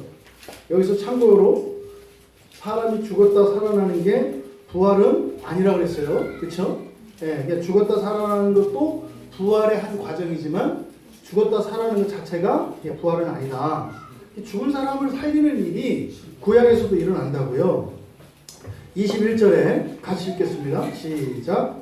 그 아이 위에 몸을 3번 펴서 엎드리고 여호와께 부르짖어 이르되 내 하나님 여호와여 원하건대 이 아이의 혼으로 그의 몸에 돌아오게 하옵소서 하니 이 부분도 이제 많이 의아해하는 부분이에요. 그래서 어떻게 그러면은 아이가 이제 죽은 시체가 있는데 그 위에 엘리야가 이렇게 포개졌다는 얘기인가? 왜냐면 그렇게 돼 있잖아요. 그 위에 몸을 3번 펴서 엎드리고 그러니까 뭐야 이걸 이대로 하면 어떻게 되는 거예요? 애가 죽은 시체가 이렇게 있어. 근데 엘리야가 어떻게 하는 거예요? 그 위에 이렇게 시체에 대고 예, 이 얘기가 이게 지금 번역을 이렇게 해놔서 그런 거예요. 그러니까 여기서 지금 엘리야가 한 이 행동, 예, 이게 지금 3번 몸을 펴서 엎드리고 이렇게 한 행동이 우리말 성경에 이렇게 번역을 했어요. 몸을 3번 펴서 엎드리고 여호와께 부르짖어. 이게 뭐냐면 3번 숨을 내셨다는 거예요. 3번 숨을. 이게 꼭 무슨 모양이에요? 인공호흡 시키는 모양이에요. 그러니까 지금 엘리야가 이 아이에게 뭐 한 거예요? 인공호흡 시킨 거예요. 인공호흡을 시키면서 숨을 이렇게 쉰 거라고. 인공호흡을 3번을. 그래서 돼요? 심장을 눌렀는지 안 눌렀는지 모르겠지만 딱 지금 우리들이 보면 이렇게 심장이 멎은 사람을 살려내는 동작이 엘리야가 했던 거예요. 그때 엘리야가 어떻게 해요? 그 아이의 입에다 대고 숨을 불어 쉬었겠죠. 그렇게 했더니 그 아이가 살아났다는 겁니다. 그 다음에 욥기 4장 21절에 또 이렇게 이제 숨이 떠나는 숨을 내신 게 또 나오는데 욥기 4장 21절은 이렇게 돼 있어요. 장막줄이 그들에게서 뽑히지 않겠느냐? 그들은 지혜가 없이 죽느니라. 여기도 이제 우리말 성경 이제 번역이 잘못된 거예요. 장막줄이 그들에게서 뽑히지 않겠느냐? 장막줄이라고 번역이 되어 있는데 원문의 뜻은 그거예요. 사람 속에 있는 가장 중요한 것이 떠나가지 않겠느냐. 이게 뭐예요? 사람 죽는 얘기하는 거예요. 사람이 다 죽지 않느냐. 이 말을 욥기 4장 21절에서 이렇게 번역을 해놓은 거예요. 근데 그들은 지혜가 없이 죽느니라. 무슨 말입니까? 사람이 죽을 때는 지혜가 필요 있다 없다? 없다는 거예요. 지혜로도 못 살린다는 거예요. 그게 욥기 4장 21절의 말씀이에요. 그러니까 여기서 숨은 무엇과 관련되어 있어요? 생명과 관련되어 있어요. 생명. 그런데 창세기 2장에서 이야기했던 그 숨은 처음 창조의 생명이죠. 근데 예수님께서 숨을 내셨던 이 생명은 무슨 영원한 생명이라고요. 이것을 성령의 선물이라고 한다. 그러니까 성령의 선물은 영원한 생명과 관련되어 있다. 그럼 그러면 이제 이것도 좀 애매해요. 하나님의 선물이 뭔지 알겠고, 결국에는 이게 이제 예수님께서 영원한 생명이라고, 그리고 현시의 복이라고 말씀을 했거든요. 근데 구체적이진 않잖아요. 그럼 이 이야기를 좀 더 진전시키는 것이 이제 성령 충만이라고 하는 말이에요. 이 성령 충만이라고 하는 말은 성령의 선물과 같은 말이에요. 우리말 성경에 성령 충만이라는 것은. 근데 이 성령 충만이라고 하는 이 말은 누가의 언어예요. 누가복음과 사도행전을 기록한 누가가 사용하는 언어예요. 지금 우리가 읽은 2장 38절은 누구의 말씀이에요? 사도행전 2장 38절은 누구의 말씀이었어요? 베드로의 말씀이었잖아요. 베드로. 그러면 누가는 누구예요? 누가 누구래? 누가는 베드로의 제자예요. 그래서 베드로전서도 그래서 이 베드로 말씀을 받아 적은 게 누가복음이에요. 누가복음은 기록한 건 누가지만 사실은 그 성경을 받아 적도록 불러준 건 누구였어요? 베드로였다고요. 그러니까 사도행전 2장 38절에서 성령의 선물을 받아라 했던 것은 베드로가 한 말씀이에요. 그것을 누가가 자기의 언어로 바꾸어서 뭐라고 얘기해요? 성령 충만이라고 한다고요. 그러니까 성령 충만은 성령의 선물 같은 말이에요. 근데 누가가 이제 베드로한테 이야기 듣고 이렇게 하다 보니까 좀 더 그것을 정교하게. 왜? 누가는 배운 사람이고 베드로는 안 배운 사람이에요. 스승님이 이렇게 막 안타까워서 막 뭘 얘기하려고 하는데 네, 성령 충만이요. 이렇게 얘기해요. 그러니까 그런 거 있잖아요. 뭐 이제 우리 조현 집사님이 정리 잘하잖아요. 뭐 제가 막 이렇게 하는데 그냥 네 이렇게 딱 정리하잖아요. 그럴 때 목사님 설교보다 더 알아듣기 쉬워. 이런 게 있거든요. 그러니까 누가도 베드로가 이렇게 성령의 선물을 받으라고 이제 막 얘기를 했겠죠. 근데 그것을 누가가 자기 언어로, 그러니까 뭐예요? 좀 더 우리가 알아듣기 쉽도록 그걸 바꾼 게 뭐예요? 성령 충만이라는 말이에요.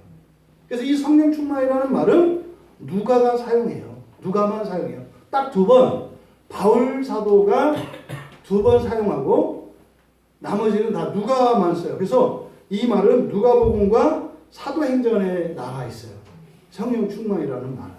그런데 요 바톤을 누가 이어받는다? 바울 사도가 이어받아요. 그래서 로마서 15장 13절과 에베소서 5장 18절에서 바울 사도가 이걸 이어받습니다. 로마서 15장 13절 보면 이렇게 돼 있어요. 소망의 하나님이 모든 기쁨과 평강을 믿음 안에서 너희에게 충만하게 하사 성령의 능력으로 소망이 넘치게 하시기를 원하노라. 아멘. 여기서 되면 성령의 능력으로 소망이 넘치게 이렇게 얘기해요. 여기서 뭐요? 성령의 능력이라고 말하는 거예요. 성령의 능력. 그리고 에베소서 5장 18절에서 오직 성령으로 이렇게 얘기를 해요. 그러니까 이 성령 충만이가 예수님이 영생, 생명수라고 했던 이것을 하나님이 약속하신 하나님의 선물이에요. 이것을 베드로가 성령의 선물이라고 이야기했고, 그럼 베드로의 제자인 누가는 성령 충만이라고 했어요. 근데 그 말을 계승한 게 누구라고요? 바울 사도예요. 바울 사도가 이 성령 충만을 그러면 뭐라고 이야기를 하느냐? 이제 이것을 우리가 흔히 말하는 카리스마 있죠. 바울 사도는 이거를 카리스마라고 이야기를 해요. 이걸 은사라고 합니다. 은사. 그러니까 성령의 선물을 선물할 때는 도레아거든요. 근데 이제 바울 사도가 도레아라는 말을 이제는 다른 말로 바꾸기 시작해요. 뭐예요? 카리스마로 바꿔요. 우리말 성경에는 이 카리스마도 선물이라는 뜻이에요. 도레아도 선물이라는 뜻이에요.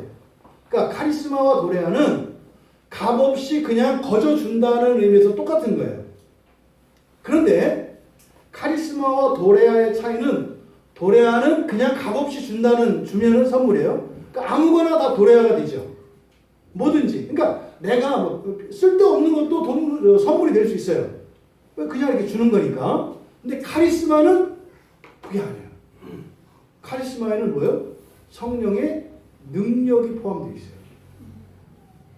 권세와 권능이 포함되어 있는 게 카리스마예요. 그러니까 이 성령의 선물을 받아라 할 때 이 성령의 선물은 이제 우리가 그것을 어떻게 받아야 되냐면 은사로 받아들여야 돼요. 성령의 선물을 받는다고 하는 것은 그러니까 세례를 받았어요.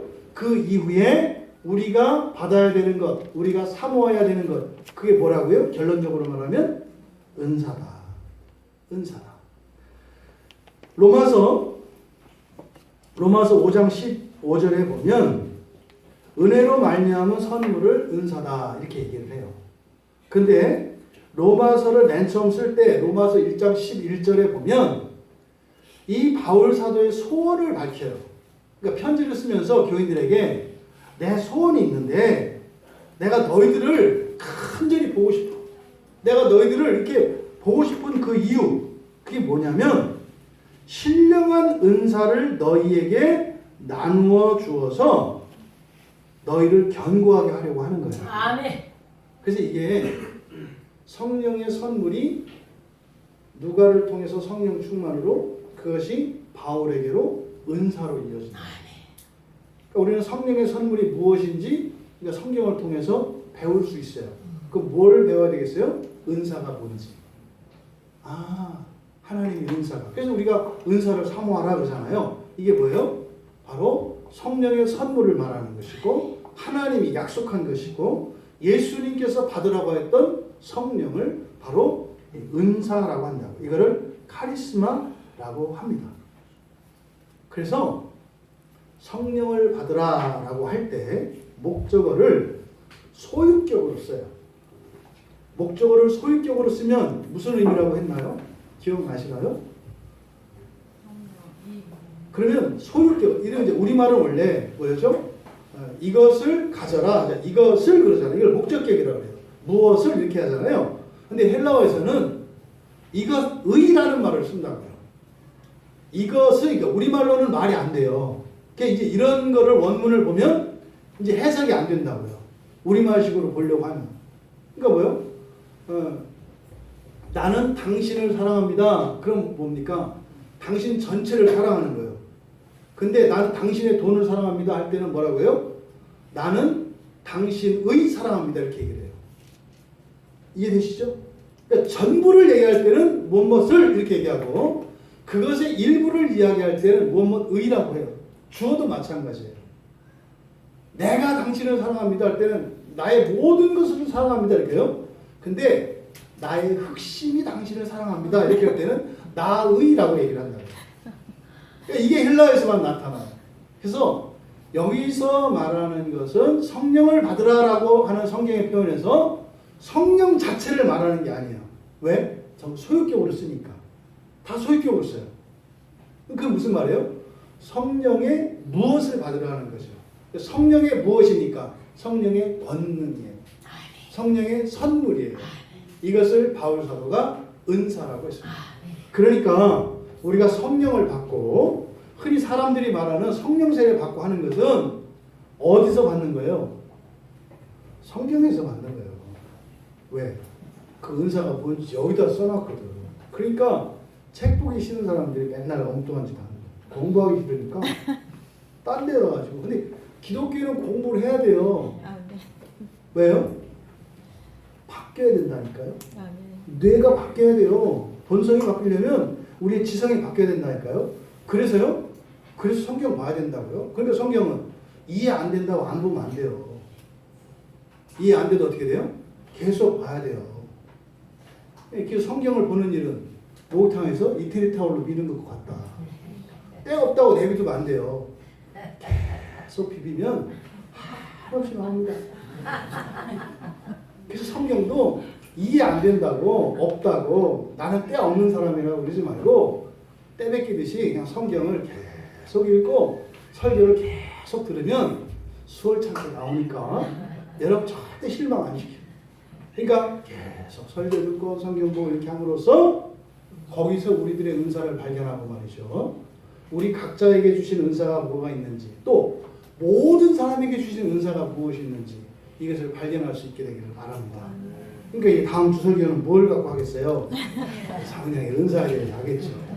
그래서 그동안 이게 성령에 대한 그 애매하고 모호한 신비적인 이런 거 싹 지워라. 아멘. 성경으로 구체적으로 아주 정확하게. 아멘. 그래서 그 베드로 사도가 성령의 선물이라고 했던 그것, 그리고 누가가 성령 충만이라고 했던 그것, 예수님께서 영생이라고 영원한 생명이라고 했던 그것, 하나님이 약속한 것이라고 했던 그것, 그것이 바로 성경에는 카리스마라고 기록되어 있다.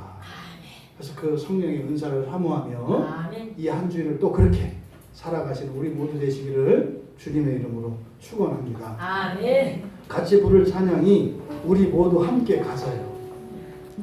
우리 모두 함께 갑시다.